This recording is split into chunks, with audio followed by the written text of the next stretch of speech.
La revue de presse maintenant de Patrice Romden, revue de presse culturelle.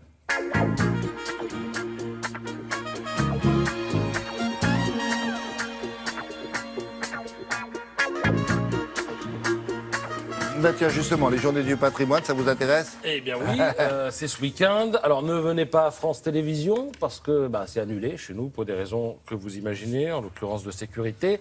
Mais vous pouvez aller à Azay-le-Rideau, par exemple, voir un château Renaissance. Là, pour le coup, c'en est un. Il reste ouvert au public pendant son chantier de restauration. Et ce matin, la Croix nous propose en quelque sorte une prévisite du château, nous expliquant que ce type de visite permet de déconstruire les idées reçues sur l'époque. Par exemple, on dit souvent qu'il était d'usage à l'époque de dormir assis. Eh bien, c'est complètement faux. On a souvent l'impression que les lits dans ces châteaux sont plus petits que ceux qu'on utilise. Mais non, William, c'est également faux. Ce sont les volumes des pièces où ils sont qui donnent l'impression que les lits étaient petits. Vous avez tout à fait raison, mais les historiens disent que la taille moyenne, les gens étaient plus petits aussi. Les gens étaient plus petits. À part François Ier qui était un géant. Oui, sinon... les gens étaient plus petits, mais les lits, d'après la guide qui emmène dans son sillage la journaliste de la Croix, les lits étaient plus grands que ceux qu'on a aujourd'hui. C'est la taille de la pièce qui fait... Voilà, c'est la taille de la pièce qui donne l'impression que... Voilà. Et d'ailleurs, plus on avait un lit grand, plus cela témoignait de la richesse du propriétaire. C'est ce qu'on nous explique ce matin dans la Croix. Voilà. J'ai un king size, enfin, je me comprends. Aujourd'hui encore. Oui, je crois, mais ça n'a pas changé. Mais oui, parce qu'il faut des volumes pour pouvoir mettre ses lits.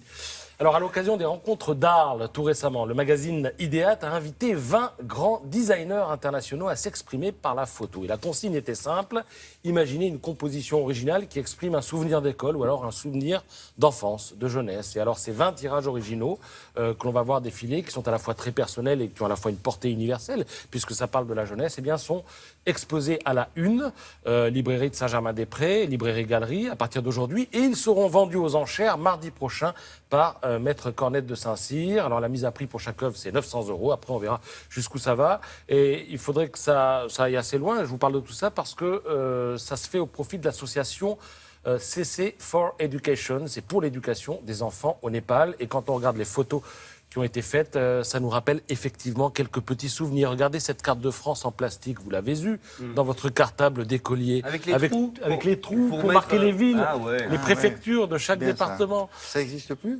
Non, moi je n'ai plus vu ça à la maison.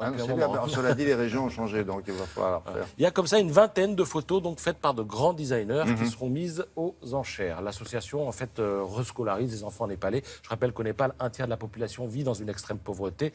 C'est l'UNESCO qui le dit. Et le plus souvent, les enfants aident leurs parents à subvenir à leurs besoins. La vente aux enchères aura lieu mardi, donc sous le marteau de Maître Cornette de Saint-Cyr.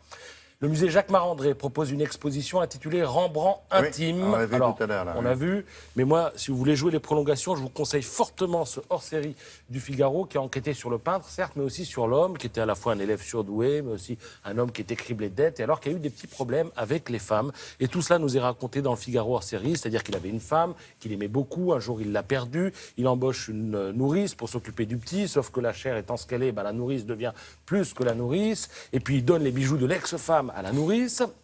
La nourrice, elle sent que Rembrandt va le quitter, donc elle va chez le notaire et elle lègue tous ses biens, y compris les bijoux, à l'enfant. Ce qui fait qu'aux yeux de la justice, le moment venu, elle passera pour la compagne légitime. Et ça va lui coûter très très cher lorsqu'il va vouloir s'en séparer, Rembrandt. Voilà, il y a plein d'histoires personnelles et liées à la peinture. C'est la nourrice, là alors, à gauche, vous avez la première femme et à droite, une expression de ce qu'était la nourrice. Ce n'est pas formellement elle. Et alors, ce qui est à gauche, c'est sa première femme et il l'a peinte de mémoire. C'est ça, quelques années après sa mort. Saskia, je crois, c'est ça. Saskia, absolument. Saskia, et Rembrandt, comme on l'explique depuis tout à l'heure, c'est son prénom.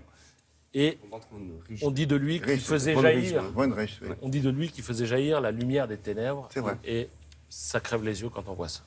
Merci, jeunes gens, vous avez été parfaits. Revenez quand vous voulez. Télématin, ça continue. Non, c'est pas fini, on est là jusqu'à 9h25. Vous aussi, j'espère.